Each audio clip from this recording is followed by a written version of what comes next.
This is a 2019 Mercedes-Benz CLS, and it's gorgeous. It's also a more thrilling, more exciting, less predictable alternative to the Mercedes-Benz E-Class sedan, and it's just been fully redesigned for the 2019 model year.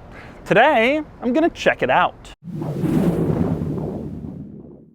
I've borrowed this CLS from Fletcher Jones Mercedes-Benz here in Newport Beach, California. Fletcher Jones is the largest Mercedes-Benz dealership in North America, and they always get the best, the coolest, and the first of everything. The CLS has just gone on sale, and of course, Fletcher Jones already has this one. Before I get into the specifics of this car, a little background. Mercedes-Benz calls the new CLS the third generation of the original, and that's very true. The CLS first went on sale back in 2006, and it basically started the trend of sedans that were a little more exciting, a little more thrilling, a little more special and bolder styled than your traditional normal sedans that had been around for a while, like the E-Class. A trend continues today with cars like the BMW 4 and 6 Series Grand Coupe, the Porsche Panamera, the Audi A5 Sportback and the A7, and Mercedes' own CLA, which is sort of like an entry-level version of this car. This particular CLS is a CLS 450, which technically makes this car the base model, although it still starts at around $70,000, which makes it about $17,000 more expensive than a base model E-Class sedan.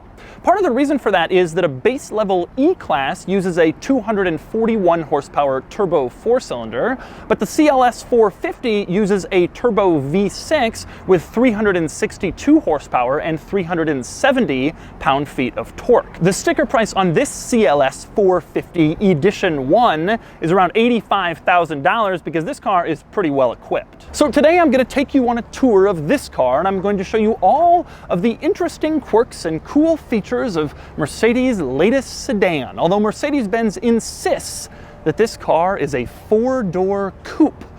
Whatever. Anyway, then I'm going to get it out on the road and drive it, and then I'm going to give it a Doug score. And for more of my thoughts on the new CLS, click the link below to visit autotrader.com/oversteer, where I've also rounded up a list of the best preserved 1990s Mercedes models currently listed for sale on AutoTrader.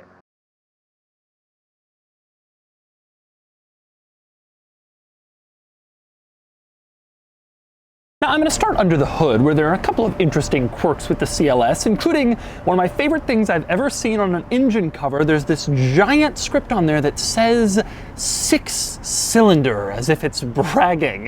Now that may be bragging for some cars, but from a company that makes several 12-cylinder vehicles, printing 6-cylinder on there like a big advertisement for this engine is kind of hilarious to see. It would probably be better if they hadn't put anything on there at all. One other interesting item under the hood, you can see there's a little spot where you can access the positive battery terminal, but rather than some flimsy plastic piece you have to pull off, or rather than an exposed terminal, it's this little plastic slidey thing. You slide it and then you have access. Never seen that before, but kind of interesting. Our next interesting item is up front. It has to do with the badging in the front of the car. A couple of interesting things about that badging. One is the fact that if you look closely at the Mercedes-Benz badge, you'll notice that it doesn't have sort of the ridges that a traditional Mercedes-Benz badge has. That's because Mercedes integrates the radar system for the cruise control into the badge. Now the downside is you don't get the traditional badge, but the upside is you don't have some ugly radar cruise module right here.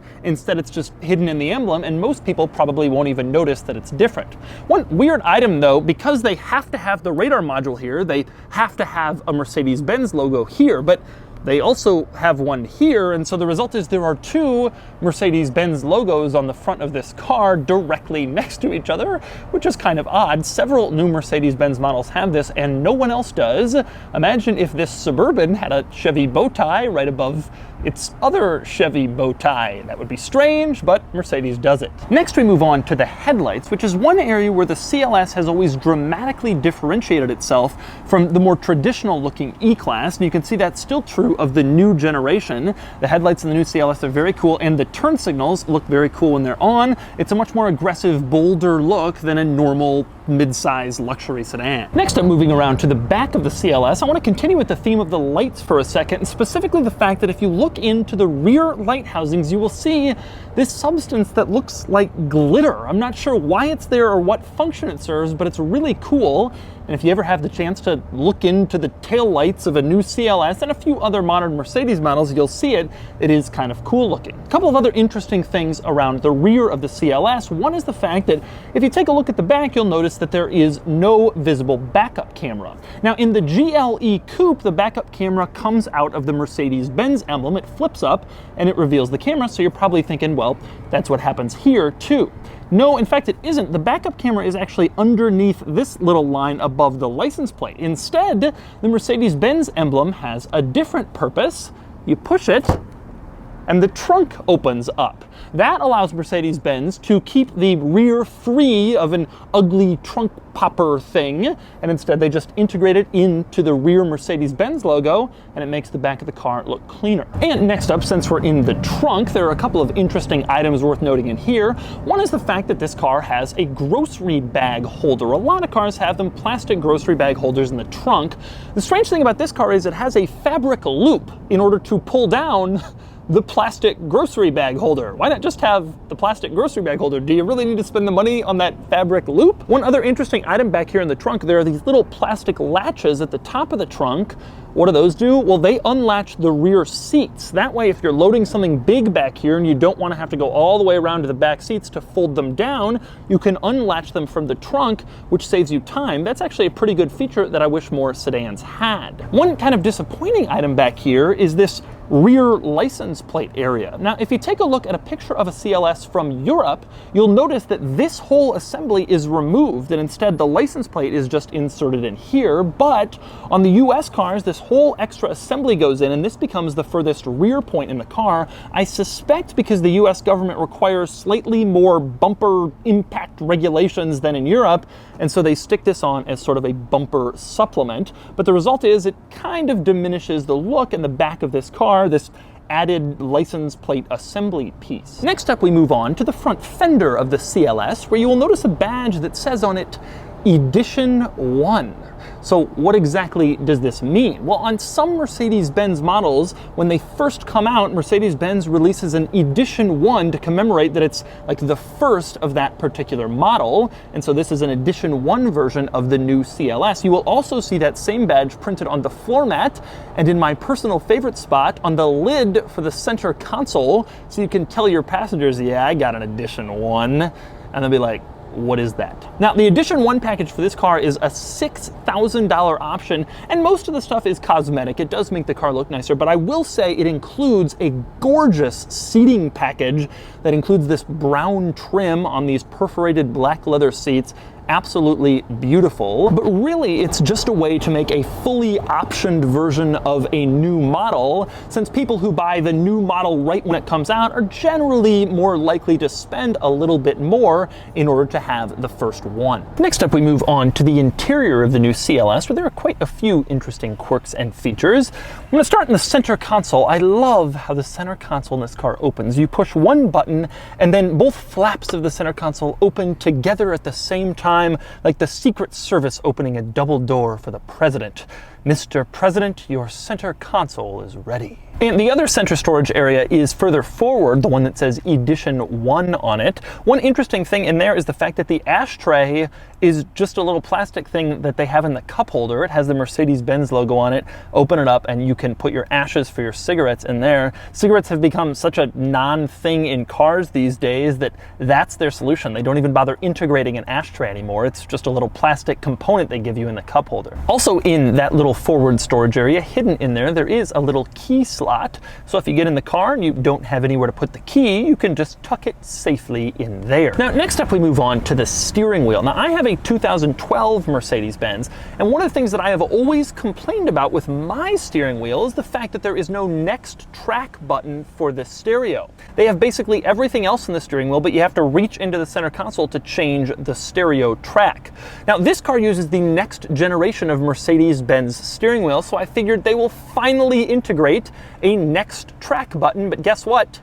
They haven't. This steering wheel has 14 buttons, 2 track pads, and a dial, and it still doesn't give you the option to quickly change the stereo track from the steering wheel, and it is just ridiculous in my opinion. Now you might be wondering, what exactly is a trackpad on a steering wheel? Well, it's actually kind of interesting. The one over on the left, you just move it with your thumb, and then you can see it scrolls through various different items in your center gauge cluster screen display. You can check out your car's mileage, your speed, your eco-ness, basically a few different vehicle displays, and that's what that trackpad is for. One interesting item with that trackpad, you can also move it over to the right, and then it highlights the dial on the right in blue, and then you can scroll through various different displays there. You can see, for example, the navigation map. You can see, again, your eco-ness. You can also see your G-forces and of course the standard tachometer as well. So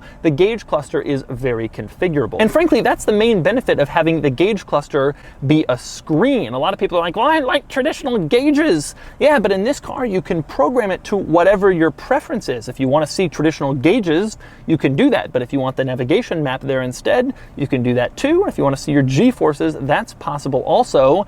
The screen gives you more options. Now, the touchpad for your thumb over on the right side of the steering wheel, it controls the center infotainment screen. Now, I've been through the latest Mercedes-Benz infotainment system in the new E-Class and also in the new G-Wagon, so I'm going to be brief here and show you only a couple interesting highlights, but the basic gist is that there is a giant screen here, and you can use it to look at a giant navigation map if you'd like to do that, or you can program it to look at a bunch of different other things. For example, the radio, obviously. One interesting item with the radio, you can set an alert so that it'll let you know when your favorite song is on. A lot of cars do that, but in this one, you can also set an alert so it'll let you know when your favorite sports team is playing on some channel somewhere. Now you go into that and you have quite a few options which are all strange. Now I see NFL, NBA, MLB, I get what those are, NHL. What is CFB, college football, I guess? What is CBK, college basketball? Why not just write out college basketball? You have a giant screen. Why do you have to abbreviate that term? And at the bottom you have WCBK. Is that women's college basketball? Now, when you click the women's college basketball link, you are directed to an unbelievable list of teams that you can set an alert for so that you are alerted when their women's college basketball team is on the radio. I also like the fact that I'm on the women's college basketball screen, and the system takes note of that with the team names.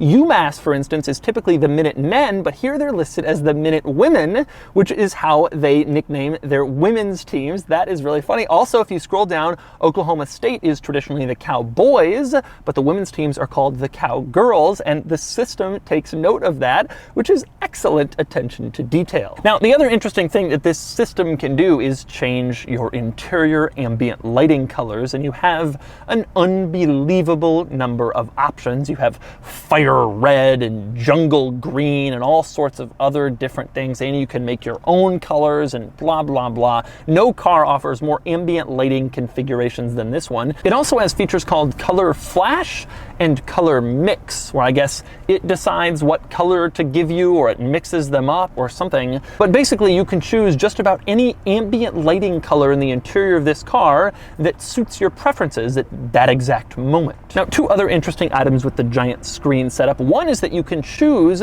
between 3 different designs. Your first design is classic, and it looks pretty much like most Mercedes-Benz models. If you choose Sport, it takes a minute to get there, but it gives you a rather different and rather sporty looking screen setup. It's kind of a cool thing. It's a comprehensive change. You can also choose Progressive, and then you get like a futuristic look in the entire screen setup, including the gauge cluster. Next up, one last interesting item in the infotainment system. If you go to navigation voice guidance volume, right now it is at 39, but as I adjust it upwards, I can only get as high as 48 before it says, the volume can only be adjusted in a comfortable range. In other words, you're only allowed to turn up the navigation voice guidance volume before it becomes too loud and Mercedes-Benz determines you might go deaf, and apparently that level is 48. One other thing I like about the screen in the CLS is that the screen in its resting position shows another Mercedes-Benz screen with the mileage at 220,352. Where do you think they came up with that number? What a random group of numbers to put together on your screen showing a screen. Next up, we move on to the rear of the CLS, where there are a couple of interesting items worth noting. One is the fact that the CLS now seats 5 people. There are 3 seats in the back. They made this change a few years ago. When the CLS first came out back in 2006, there was an uproar. You pay more than an E-Class, but you get a better looking car, but it's less practical. It doesn't make sense. Well, now you pay more than an E-Class, you get a better looking car, and it has the same practicality, at least in terms of seating capacity. Now, with that said, I wouldn't necessarily want to be the person in the middle seat. It is clearly the afterthought seat. It doesn't have the beautiful perforated leather and the brown trim, and your feet will have to sort of straddle right here, this middle center tunnel. It isn't exactly the most comfortable spot, but it's there if you need to carry around 3 rear seat passengers in a pinch. 2 other interesting items in the back of the CLS. One is the fact that there are 3 different types of outlets back here, one of each. You have a cigarette lighter outlet, a USB outlet, and then a standard household style power outlet for all of your rear seat power needs. I also like at the back of the center console here, you have these climate vents that you can move around, and their range of motion is incredible. You can point them directly at the ceiling. I don't know why Mercedes decided to allow that range of motion, but if you want to keep the ceiling cool or warm, you can do that in the CLS. As for rear seat room, it's not so bad. Despite this car's coupe roofline, I fit okay back here, both in terms of legroom and headroom, and I would be happy back here for a long drive, not something I can say with 2-door coupe models. And so that's a tour of the new CLS. Now it's time to get it out on the road and see how it drives. All right, driving the new CLS. Now, I really like the look of this car, and frankly, I have since the beginning. The early CLS models look very outdated now, but I swear at the time it was the coolest thing on the road. But I will say there is the new AMG GT sedan coming out in the next 6 months or so, and it makes you wonder what's the point of the CLS anymore with the AMG GT sedan coming out. I guess I'll answer that question when I drive the AMG GT sedan. All right, accelerating here. Acceleration is good. Real strong, actually. For the base model, it's especially good. And when you look at this car and you think $85,000 for the base model, that's big money, even if it's an Edition 1. You know, you better have some performance to back that up. Well, I'm happy to report that it does. Acceleration is not only good, but it also kicks down very quickly. And one thing I really like is it's very responsive, which isn't always true of V6s. In the age of turbocharging, a lot of these V6s on paper have the same numbers as V8s from the past, but when you actually drive them, they just don't feel as responsive. This is one of the few that I feel like it actually does feel not quite as responsive as a V8 with a lot of low torque, but not as far off as you might think. Automakers are getting to that point where they can replicate the experience of a V8 and still get excellent fuel economy. The ride of this car is very, very smooth. It is not as athletic as my E63, but the driving experience of the ride is so much nicer. This car is very quiet, very composed. Despite its appearance, they haven't shedded so much luxury that the car becomes untenable. It looks like a really cool, angry, thrilling car, but actually it still drives like a fairly, nice, comfortable car like an E-Class. Now, I will say, I do think this segment is kind of dying. SUVs are the new thing. This was a really hot segment 12 years ago when this car came out, but now there's even coupe SUVs, and the traditional sedan and the coupe sedan, they're just not what they once were. But a lot of people still want their cars, and this is a great one. And I've driven the new E-Class. I drove an E63 wagon, but I've driven regular ones, and they're similar. But this car looks better, it's sportier, it's more exciting. And so if you can swing the extra cost, this is sort of a cool alternative that looks better. And so that's the new Mercedes-Benz CLS. This car started the coupe sedan trend more than 10 years ago, but it's a trend that's slowly fading away as SUVs begin to take over the universe. So much so that Mercedes-Benz now sells 2 different coupe SUVs. But if you want a sedan and you want it to be a little more exciting, a little more of a standout than your typical C-Class or E-Class or S-Class, the CLS is a great choice. And now it's time to give it a Doug score. Starting with the weekend categories and styling, the CLS is nice looking, though no longer wildly better looking than the E-Class. Now that the latest E-Class is more attractive than earlier models, the CLS gets a 7 out of 10. Acceleration does 0 to 60 in 4.8 seconds, which gives it a 6 out of 10. Handling is nice and secure, exactly as expected for a car like this, and it gets a 6 out of 10. Fun factor is okay. This being the base model, it's not as fun as higher level versions, but it still gets a 6 out of 10. Finally, cool factor. The new CLS is somewhat cool, but not excessively so, and it gets a 5 out of 10 for a total weekend score of 30 out of 50. Next up are the daily categories and features. The CLS is very well equipped and it gets an 8 out of 10. Comfort is surprisingly strong and it gets a 7 out of 10. Quality is good, the interior is beautiful, but Mercedes reliability is always a bit concerning for the long term and it gets a 7 out of 10. Practicality is okay, it seats 5, but it's a bit tight in the middle and back and the trunk isn't very big, it gets a 5 out of 10.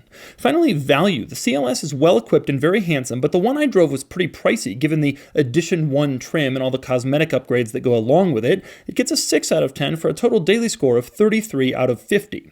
Added up and the Doug score is 63 out of 100, and here's how it compares to rivals. Usually I only review the high performance versions of these cars, which is why the E63, the M5, and the Panamera Turbo are on this list, but it's interesting how the CLS stacks up against the Kia Stinger GT. The Kia basically stole the CLS's formula, but does it even better on paper at least, with similar horsepower and performance, more cargo space, and a really long warranty. But you have to drive a Kia, something that will probably turn away almost all potential CLS buyers.